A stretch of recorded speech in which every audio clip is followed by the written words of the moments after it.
Bonjour à tous, pardon pour ces 2 petites minutes de retard. Bon début de semaine, bienvenue dans le 13h accessible aux sourds et aux malentendants grâce à Assia Chimark, notre interprète qui célèbre aujourd'hui même ses 45 années de mariage.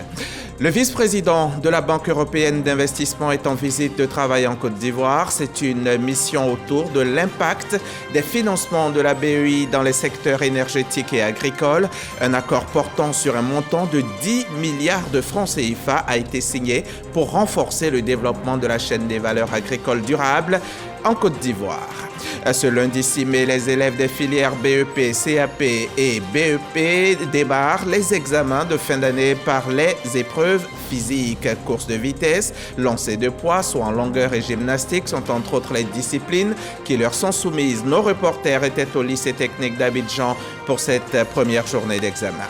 La présidentielle tchadienne a lieu ce lundi 6 mai 2024 avec un peu plus de 8 millions d'électeurs appelés aux urnes pour désigner celui qui dirigera le Tchad pour les 5 prochaines années. Un scrutin auquel participe Mahamat Idriss Déby qui a dirigé la transition à la mort de l'ex-chef d'État Idriss Déby. À Moundou, le vote a été endeuillé par la mort d'un jeune homme. Ambroise Fayol est en visite de travail en Côte d'Ivoire. C'est le vice-président de la Banque européenne d'investissement et sa visite s'inscrit dans le cadre d'une mission autour de l'impact des financements de la BEI et dans les secteurs énergétiques et agricoles en Côte d'Ivoire. En plus du parcours de la chaîne de valeur cacao durable à San Pedro, qui a été l'une des étapes de cette mission, un accord important a été signé. Sam Conan en était témoin. Il nous en donne les détails. Le vice-président de la Banque européenne d'investissement, Ambroise Fayol, en voyage au cœur de la filière cacao dans la région de San Pedro. Un voyage qui l'a conduit d'abord dans un entrepôt de coopératives agricoles. Ensuite, un champ de cacao, où les différentes étapes de la récolte à la fermentation du cacao et les bonnes pratiques agricoles ont été présentées. Nous avons déjà mené la traçabilité qui a débuté par le recensement des producteurs de l'EVG et à la suite l'agroforesterie dans la cacaoculture. Et par extension, en luttant contre le travail des enfants dans la cacaoculture, la politique du genre, les appuis pour le bien-être des communautés. Pour l'envoyé de la Banque européenne d'investissement, la Côte d'Ivoire est sur la bonne voie pour la certification de son cacao.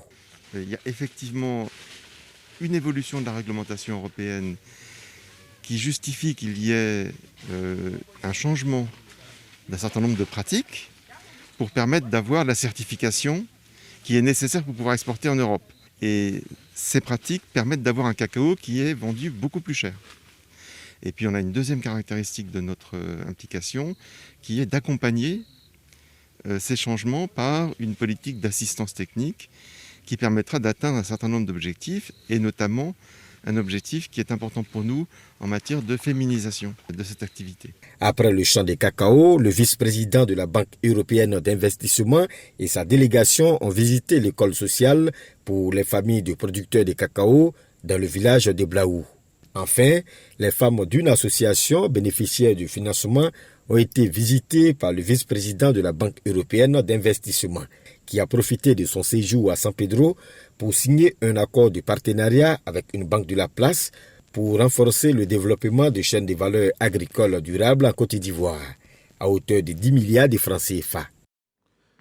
Le SIGRECH, c'est le système intégré web de gestion des ressources humaines. Il vise à renforcer les capacités opérationnelles de la direction des ressources humaines du ministère des Finances et du Budget. Le système a été présenté cette semaine au plateau dans les locaux de la direction des RH du ministère des Finances et du Budget en présence de notre reporter Juliette Ouya.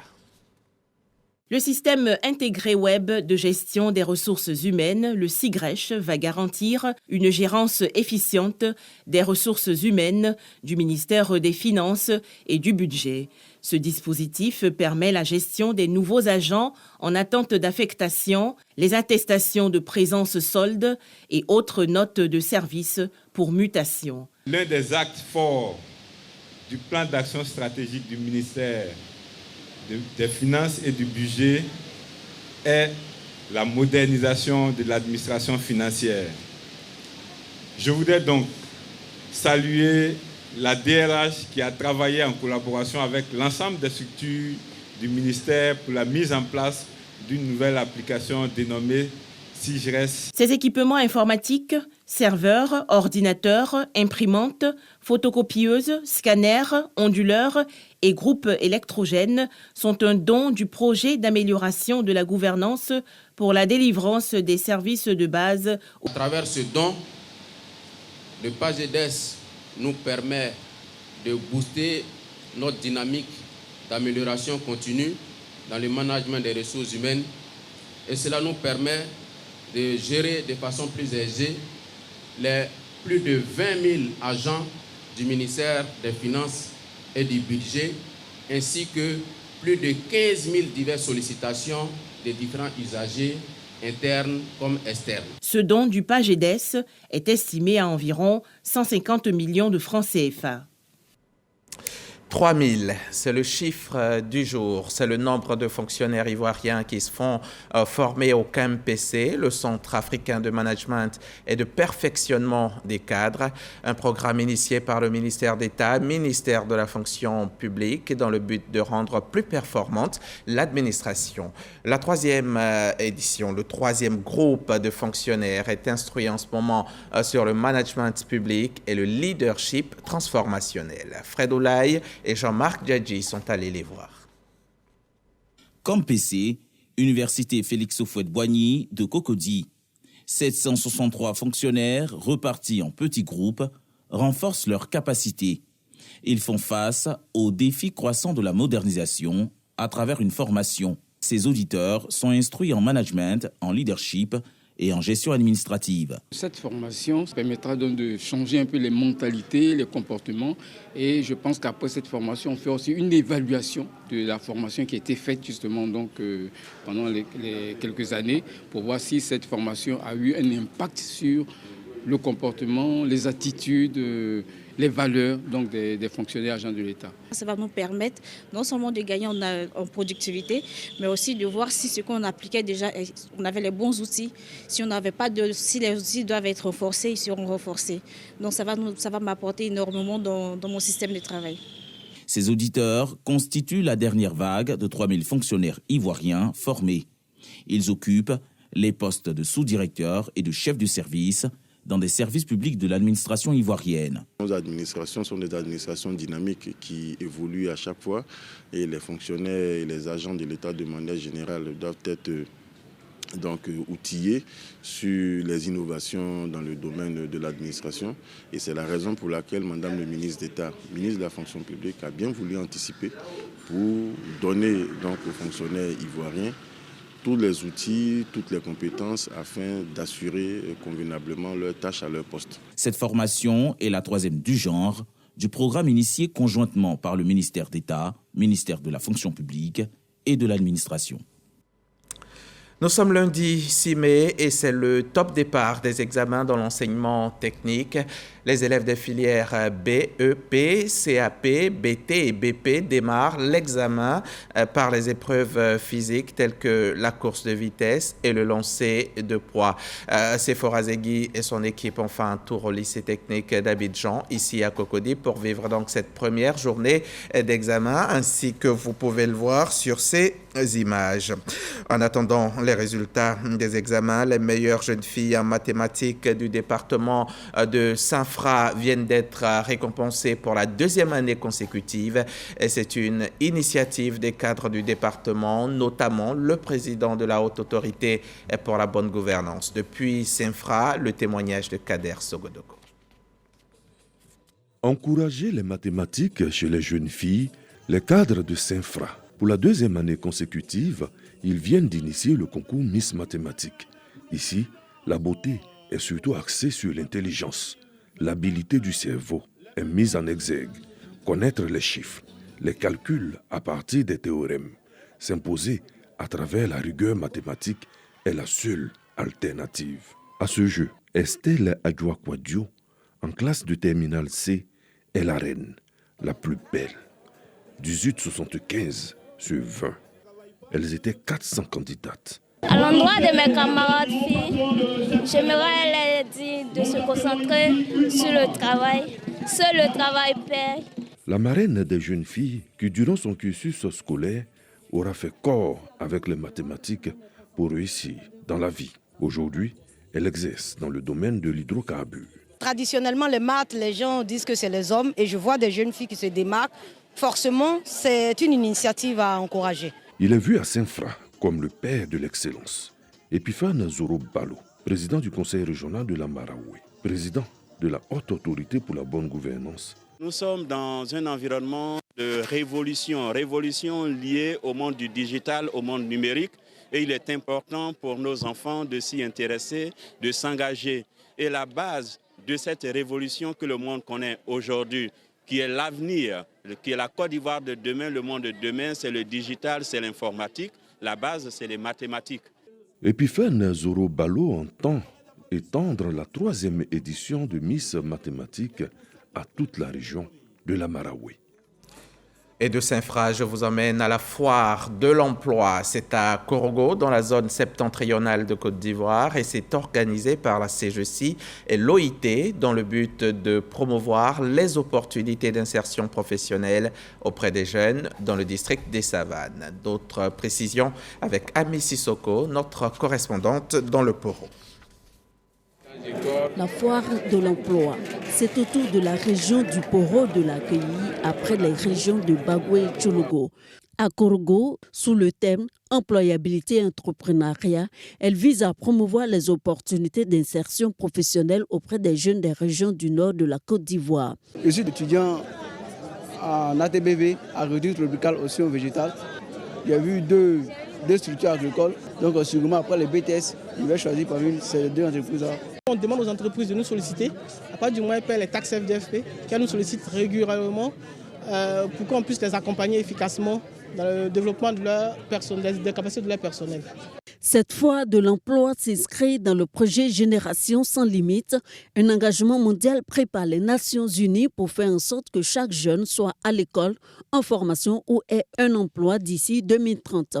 Objectif, aider à la formation, à l'employabilité et à l'entrepreneuriat des jeunes du Nord, région où la situation socio-économique et sécuritaire les rend vulnérables. À vous, chers jeunes, la route vers l'emploi peut sembler parsemée d'obstacles, mais chaque défi est une opportunité de croissance. Il ne faut pas craindre d'exploiter de nouvelles voies. L'État de Côte d'Ivoire a, dans sa vision 2030, l'ambition de créer 8 millions d'emplois. Ça, c'est pour vous.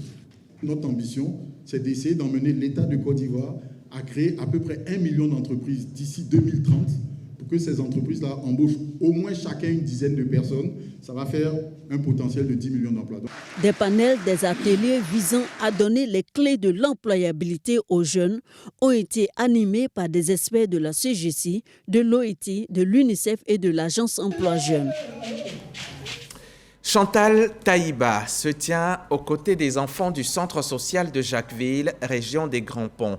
La célèbre artiste chanteuse ivoirienne a fait récemment un important don à ses enfants à travers son ONG Matiko & Co. Un bonheur pour ces tout-petits et une fierté pour les autorités locales. De retour de Jacquesville, le témoignage de Serge Pacom Didi, Souleymane Doni-Songour et Andrea Kakou.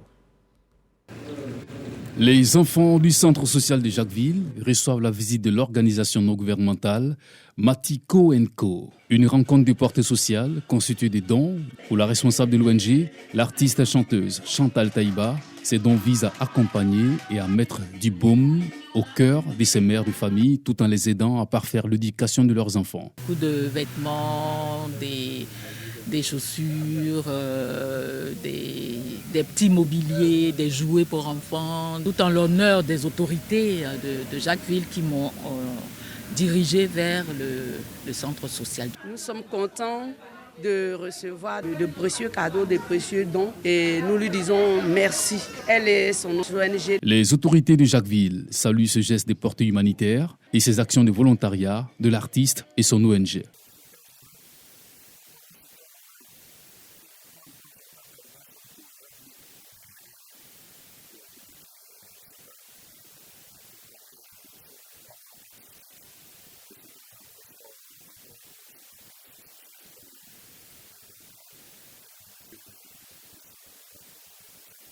Depuis quelques années, Chantal Taïba et son organisation ne cessent d'apporter du bonheur aux familles vulnérables. À Niamey, Bingerville, Dabou sont les villes déjà visitées. Les instituts français en Afrique initient depuis quelque temps un cycle de forum Afrique-Europe dénommé Notre Futur. C'est une tribune d'échange pour repenser le dialogue entre les deux continents. Ici à Abidjan, les débats sur les enjeux autour des identités, les patrimoines et industries culturelles créatives ont duré 3 jours. Ismaël Evrardéo, Davis Oyo et Joël Mambou étaient sur place. 5e édition du forum Notre Futur Dialogue Afrique-Europe, une rencontre d'échange entre acteurs de la société civile, entrepreneurs culturels et jeunes. Initiée par l'Institut français, cette édition 2024 porte sa communication sur le thème « Hériter du futur ». C'est un forum qui vise en tout cas à rapprocher les jeunes et les jeunesses de nos continents pour affronter communément un certain nombre de sujets. Et donc voilà, la question de l'héritage fait partie évidemment de ces sujets éminemment complexes. Alimentés par des panels, les réflexions s'articulent autour du rôle de la jeunesse dans les années à venir. Ce qu'on a envie de faire, c'est d'avoir une Afrique beaucoup plus forte et tout simplement que les jeunes aient envie de rester chez eux, d'avoir du travail, mais les idées doivent toujours être juste des matières premières d'une certaine manière pour que tout le monde les transforme.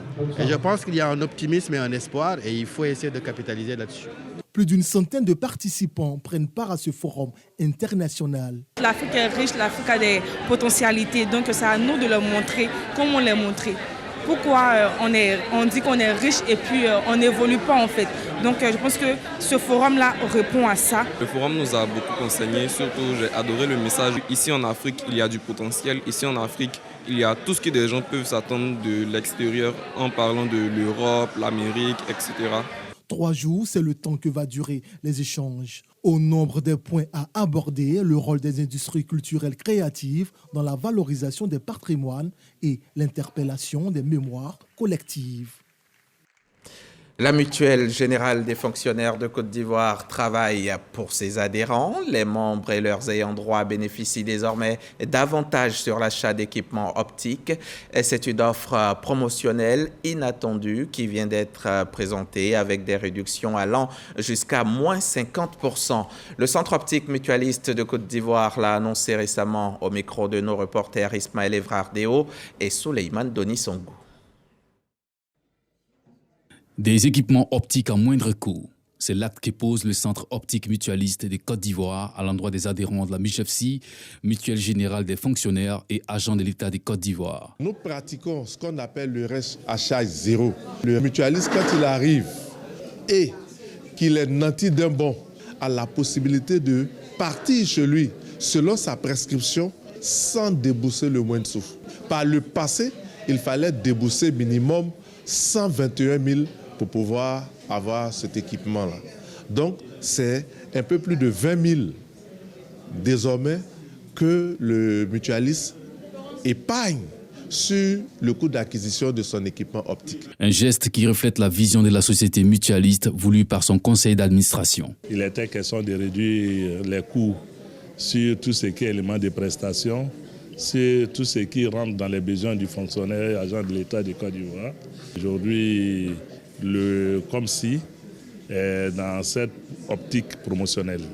Ouvert en 2019, le Centre optique mutualiste de Côte d'Ivoire se fixe pour mission de lutter contre la fraude et la prolifération des équipements optiques de mauvaise qualité. Une contrefaçon évaluée jusqu'à 40% des pertes, soit 800 milliards de francs CFA. On en vient maintenant à cette cérémonie de distinction du nouvel ambassadeur de l'OIPR, l'Organisation internationale pour la recherche de la paix. Alfred Yaké, parce que c'est de lui qu'il s'agit, rejoint ainsi l'organisation. Il a reçu sa distinction ici à Abidjan Cocody en présence de plusieurs personnalités et de nos reporters Ami Diarasouba et Joël Mambou. Alfred Yaké est le nouvel ambassadeur de l'Organisation internationale de la recherche de la paix. Il est reconnu pour son engagement dans le département de Zouaounien en matière de résolution de crises communautaires et plusieurs autres actions. C'est un honneur pour moi qu'on me donne cette distinction parce que l'organisation a vu en moi des qualités et je suis très heureux que mes actions, de manière discrète, que j'ai posées sur le terrain, ont été reconnues. Le président de l'organisation énumère la feuille de route du nouveau venu. La tâche de cet ambassadeur de paix consiste, 1, à la recherche et au renforcement de la paix. 2, à la gestion et la résolution des crises et des conflits. 3, à sensibiliser dans le domaine de la culture de la paix. 4, à utiliser des techniques de médiation de paix. Et puis 5, à faire la promotion de la paix de part et d'autre. L'Organisation internationale pour la recherche de la paix est une organisation issue du département économique et social de l'ONU. À ce jour, près de 120 ambassadeurs parcourent le monde entier pour faire la promotion de la paix. L'OIRP, c'est donc l'Organisation internationale pour la recherche de la paix. Ambassadeur de la paix et médiateur de la République, les missions sont à peu près similaires. Et justement, Adama Toungara était ce week-end dans la région du Bonkani pour y ouvrir officiellement un bureau de médiateur délégué. Selon le médiateur de la République, ce bureau, comme tous les autres avant lui, va assurer la continuité des actions des services de l'organe national de médiation. C'était au micro RTI 1 de notre correspondant Herman Niamia. Le nouveau médiateur délégué de la région du Bonkani, c'est lui, Daouda Ouattara. Installé ce jour par le médiateur de la République Adama Toungara, ce préfet hors grade a pour mission de faciliter la résolution pacifique des conflits ou des différends qui peuvent survenir au sein des communautés en mettant en évidence l'écoute active, la neutralité, l'impartialité et la recherche de solutions mutuellement bénéfiques. Je m'engage à écouter attentivement toutes les parties impliquées dans les conflits, à comprendre leurs préoccupations et à chercher des solutions qui soient équitables et satisfaisantes pour tous. Je crois fermement à la puissance du dialogue et à la force de la médiation pour surmonter les obstacles et construire des relations solides entre les membres d'une même communauté. Le médiateur de la République a souligné que les défis sécuritaires liés à la menace de l'extrémisme violent exigent dans cette région un renforcement des actions de prévention et un appui particulier aux acteurs locaux que sont les autorités préfectorales, traditionnelles et les forces de défense et de sécurité déjà engagées sur le terrain. Il devra poursuivre les actions de consolidation des liens sociaux fragilisés à la suite du conflit intercommunautaire qu'a connu la ville de Bouna en 2016, afin que la population du Bonkani soit toujours unie et résiliente dans la lutte contre les fléaux qui menacent les espoirs de développement de cette belle région. Après l'installation du médiateur délégué, Adama Toungara a procédé à l'inauguration des locaux qui abritent l'institution au niveau régional avant de remettre à Daouda Ouattara les clés de son véhicule de fonction. Par le passé, la région de Bonkani relevait du ressort territorial du médiateur délégué du Gontougo et de l'Indéné Guablin, Kwasi Tewia, à qui hommage a été rendu au cours de la cérémonie. Et on dit qu'un climat de paix peut conduire à tout. Par exemple, promouvoir les valeurs civiques. Le Centre de recherche politique d'Abidjan initie un monitoring justement pour promouvoir ces valeurs-là chez les jeunes. Il s'agit principalement de déceler les vecteurs qui peuvent compromettre la construction d'une nation prospère et durable. Souleymane Donisongo nous en dit plus. Le Centre de recherche politique d'Abidjan veut promouvoir les valeurs civiques chez les jeunes pour édifier la nation ivoirienne. Une initiative approuvée par les acteurs politiques et parties prenantes à cet atelier de réflexion et de partage d'expériences. C'était très intéressant avec une présentation du résultat d'une étude qui était particulièrement dynamique et intéressante avec des résultats particulièrement intéressants eux-mêmes, et puis du coup un échange avec la salle et avec les jeunes qui est toujours aussi de nature à nous satisfaire et j'ai bien apprécié la nature des échanges. La question de la construction nationale, c'est une question qui est d'actualité au regard de toutes les crises que le pays a connues par rapport aux échéances électorales à venir. Nous savons tous que sans une nation unie, une nation solidaire, il est difficile de faire face à tous les défis de développement auxquels le pays peut être confronté. Donc nous sommes engagés véritablement dans cette phase. Conférencier et initiateur, Dr Flammoké César souligne l'importance de la tenue de la présente session. Nous avons organisé cet atelier de clôture du projet Initiative citoyenne pour la construction de la nation ivoirienne sur le thème monitoring des vecteurs anti-construction de la nation et proposition de pistes de solutions. Cela nous paraît pertinent parce que nous sommes en année préélectorale en Côte d'Ivoire. La recommandation essentielle qu'il faudrait faire, c'est celle qui est destinée principalement aux acteurs politiques, de sorte qu'ils aient un comportement politique qui puisse permettre de maintenir les bases de cette nation. Le Centre de recherche politique d'Abidjan compte multiplier ce type d'initiatives en vue de pacifier l'espace politique en Côte d'Ivoire. Souvenez-vous, il y a tout juste quelques jours, un vigile avait été poignardé à mort sur son lieu de travail par un cambrioleur des locaux annexes de la LONASI à Mans avec 4 de ses complices. L'assassin présumé n'aura pas pu aller bien loin. Il a été interpellé par la police au grand bonheur des populations. On en sait plus avec Léon Broukwame. Sorti de prison seulement en mars dernier, ce jeune homme devra y retourner. Il est le présumé assassin du gardien d'une succursale de la LONASI à Mans lors d'un vol dans les locaux de la dite loterie dans la nuit du 27 au 28 avril 2024. Il y a un monsieur, on appelle Sengandi. C'est lui qui nous a appelé qu'il y a un monsieur qui garde les LONASI là. Quand on est tombé sur lui, qu'il allait en avant, on prend tout. Donc on est arrivé, on allait trouver que le monsieur n'a pas d'argent. On a pris 3 télés en sautant. C'est dans ça que le monsieur est tombé sur mon ami. Moi, il est venu à son secours et piqué les gars. Il y a eu 3 télévisions qui ont été emportées, un ordinateur portable et puis un box Wi-Fi.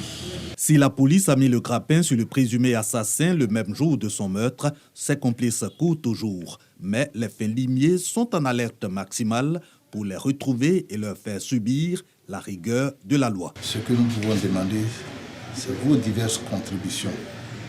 Quand je dis vous, c'est forcément les populations, puisque c'est des jeunes gens qui sont bien connus de ces populations, qui nous en sommes certains, se cachent dans les quartiers. Âgé de 40 ans, la victime des voleurs de l'agence LONASI de Mans est bien connue de son présumé assassin principal, ce dernier ayant habité la même cour que le défunt gardien.